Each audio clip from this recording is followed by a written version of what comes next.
मेरे दफ्तर में 4 चपरासी थे। उनमें एक का नाम गरीब था, बहुत ही सीधा, बड़ा आज्ञाकारी, अपने काम में चौकस रहने वाला, गुड़कियाँ खाकर चुप रह जाने वाला। यथा नाम तथा गुण, गरीब मनुष्य था। मुझे इस दफ्तर में आए साल भर हो गया था, मगर मैंने उसे एक दिन के लिए भी गैर हाजिर नहीं पाया था। मैं उसे 9 बजे दफ्तर में अपनी दरी पर बैठे हुए देखने का ऐसा आदी हो गया था मानो वह भी इस इमारत का कोई अंग है। इतना सरल है कि किसी की बात टालना नहीं जानता था। एक चपरासी मुसलमान था, उससे सारा दफ्तर डरता है, मालूम नहीं क्यों। मुझे तो इसका कारण सिवाय उसकी बड़ी बड़ी बातों के और कुछ नहीं मालूम होता। उसके कथनानुसार उसके चचेरे भाई रामपुर रियासत में कोतवाल थे। उसे सर्वसम्मति ने काजी साहब की उपाधि दे रखी थी। शेष 2 महाशय जाति के ब्राह्मण थे।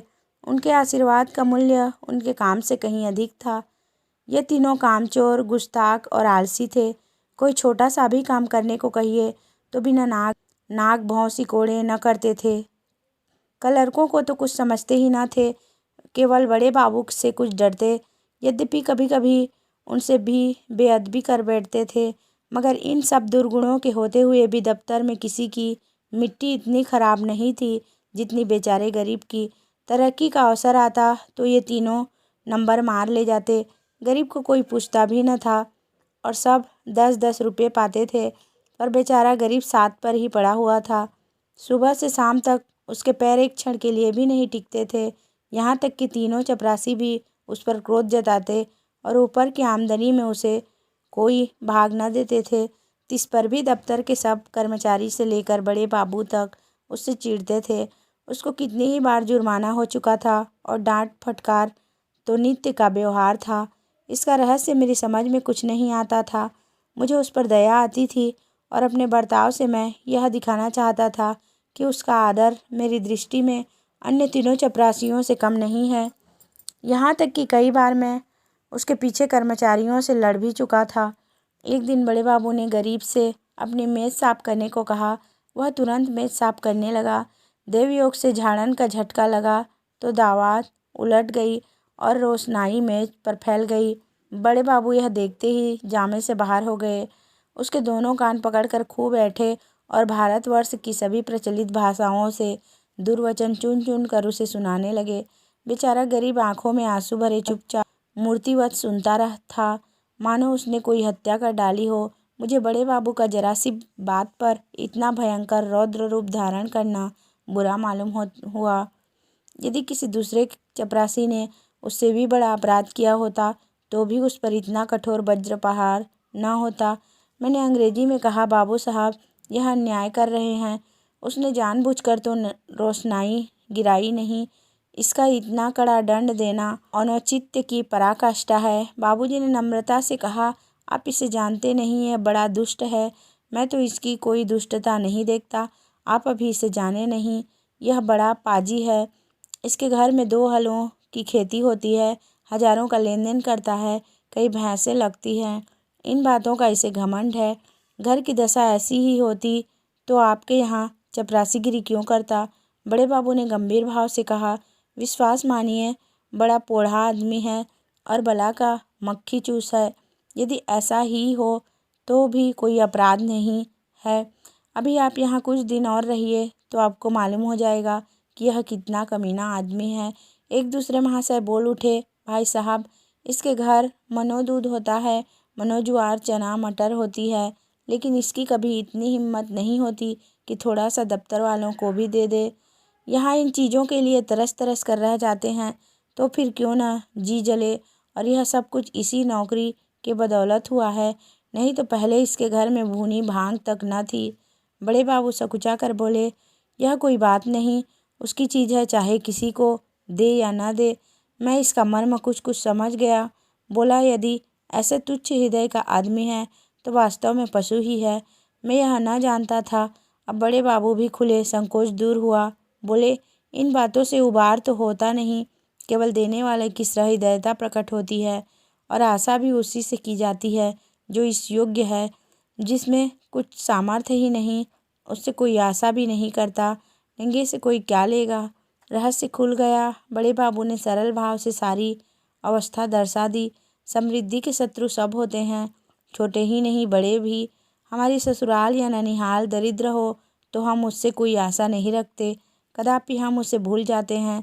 किंतु वे सामर्थ्यवान होकर हमें न पूछें, हमारे यहाँ तीज और चौथ न भेजें तो हमारे कलेजे पर सांप लौटने लगता है।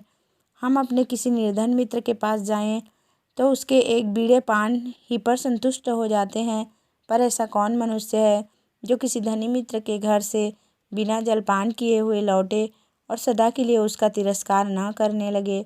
सुदामा कृष्ण के घर से यदि निराश लौटते तो कदाचित वे उनके शिशुपाल और जरासंध से भी बड़े शत्रु होते। कई दिन पीछे मैंने गरीब से पूछा, क्यों जी, तुम्हारे घर कुछ खेती बाड़ी होती है? गरीब ने दीन भाव से कहा, हाँ सरकार होती है, आपके 2 गुलाम हैं, वही करते हैं। मैंने पूछा, गाय भैंसें लगती हैं?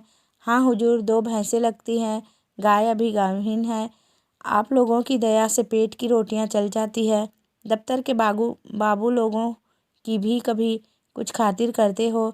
गरीब ने दीनतापूर्ण आश्चर्य से कहा, हुजूर मैं सरकार लोगों की क्या खातिर कर सकता हूँ? खेती में जौ चना मक्का ज्वार घास पात के सिवाय और क्या होता है? आप लोग राजा हैं, यह मोटी छोटी चीज़ें किस मुँह से आपको भेंट करूँ? जी डरता है कि कहीं कोई डांट न बैठे कि टके के आदमी की इतनी मजाल। इसी मारे बाबू जी कभी ही आए नहीं पड़ता, नहीं तो दूध दही की कौन बिसात थी। मुँह के लायक बीड़ा तो होना चाहिए, भला एक दिन कुछ लाके तो दो। देखो लोग क्या कहते हैं, शहर में ये चीज़ें कहाँ मयस्सर होती है। इन लोगों का जी भी तो कभी कभी मोटी छोटी चीज़ों पर चला करता है। जो सरकार कोई कुछ कहे तो कहीं साहब से शिकायत कर दे तो मैं कहीं का ना रहूं। इसका मेरा जिम्मा है, तुम्हें कोई कुछ ना कहेगा, कोई कुछ कहेगा भी तो मैं समझा दूंगा। हुजूर आजकल तो मटर की फसल है और कोल्हू भी खड़े हो गए हैं, इसके सिवाय तो और कुछ भी नहीं है। बस तो यही चीज़ें लाओ, कुछ उल्टी सीधी पड़ी तो आप ही को संभालना पड़ेगा। दूसरे दिन गरीब आया तो उसके साथ 3 हुष्ट पुष्ट युवक भी थे। 2 के सिरों पर 2 टोकरियां थी, उनमें मटर की फलियां भरी हुई थी। एक के सिर पर मटका था जिसमें ऊख का रस था। तीनों युवक यूक का एक एक गड्ढा कांख में दबाए हुए थे। गरीब आकर चुपके से बरामदे के सामने पेड़ के नीचे खड़ा हो गया। दफ्तर में उसे आने का साहस नहीं होता था, मानो कोई अपराधी है। वृक्ष के नीचे खड़ा ही था कि इतने में दफ्तर के चपरासियों और अन्य कर्मचारियों ने उसे घेर लिया। कोई ऊख लेकर चूसने लगा, कई आदमी टोकरों पर टूट पड़े। इतने में बड़े बाबू भी दफ्तर में आ पहुँचे। यह कौतूक देखकर उच्च स्वर से बोले, यह क्या भीड़ लगा रखी है, चलो अपना अपना काम देखो। मैंने जाकर उनके कान में कहा, गरीब अपने घर से यह सौगात लाया है, कुछ आप लीजिए, कुछ हम लोगों को बांट दीजिए। बड़े बाबू ने कृत्रिम क्रोध धारण करके कहा, क्यों गरीब, तुम यह चीज़ें यहाँ क्यों लाए? अभी लौटा ले जाओ, नहीं तो मैं अभी साहब से कह दूँगा कि हम लोगों को मरभूख समझ लिया। गरीब का रंग उड़ गया, थर थर काँपने लगा, मुंह से एक शब्द भी नहीं निकला। मेरी ओर अपराधी नेत्रों से ताकने लगा। मैंने अपने ओर से क्षमा प्रार्थना की। बहुत कहने सुनने पर बाबू साहब राजी हुए।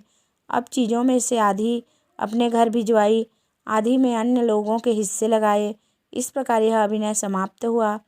अब दफ्तर में गरीब का मान होने लगा। उसे नित्य घुड़कियाँ न मिलती, दिन भर दौड़ना न पड़ता, कर्मचारियों के व्यंग और अपने सहवर्गियों के कटु वाक्य न सुनने पड़ते। चपरासी लोग स्वयं उसका काम कर देते। उसके नाम में थोड़ा सा परिवर्तन हुआ, वह गरीब से गरीबदास बना। स्वभाव में भी कुछ तब्दीली पैदा हुई। दीनता की जगह आत्मगौरव का उद्भव हुआ, तत्परता की जगह आलस्य ने ली। वह अब कभी कभी देर से दफ्तर आता, कभी कभी बीमारी का बहाना करके घर बैठा रहता। उसके सभी अपराध अब क्षम्य थे। उसे अपनी प्रतिष्ठा का गुर हाथ लग गया। वह अब 10वें 5वें दिन दूध दही आदि लाकर बड़े बाबू को भेंट किया करता।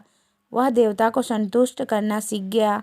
सरलता के बदले अब उसमें काइयापन आ गया। एक रोज़ बड़े बाबू ने उसे सरकारी फार्मों का पार्सल छुड़ाने के लिए स्टेशन भेजा। कई बड़े बड़े पुलिंदे थे, ठेले पर आए।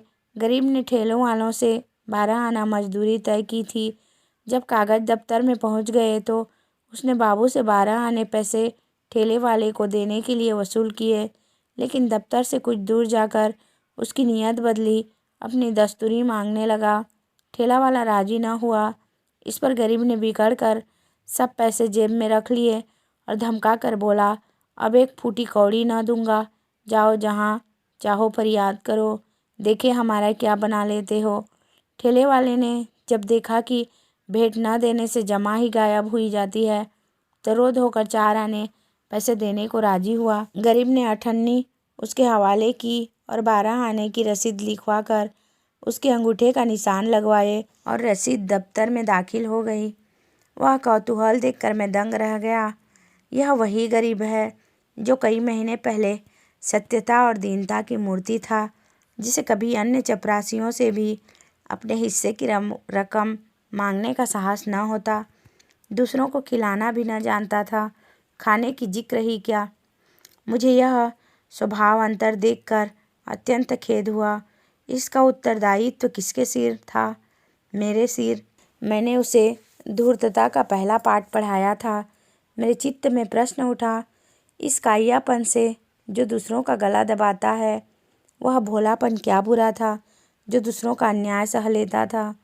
वह अशुभ मुहूर्त था जब उसे मैंने प्रतिष्ठा प्राप्ति का मार्ग दिखाया, क्योंकि वास्तव में वह उसके पतन का भयंकर मार्ग था। मैंने बाह्य प्रतिष्ठा पर उसकी आत्म प्रतिष्ठा का बलिदान कर दिया।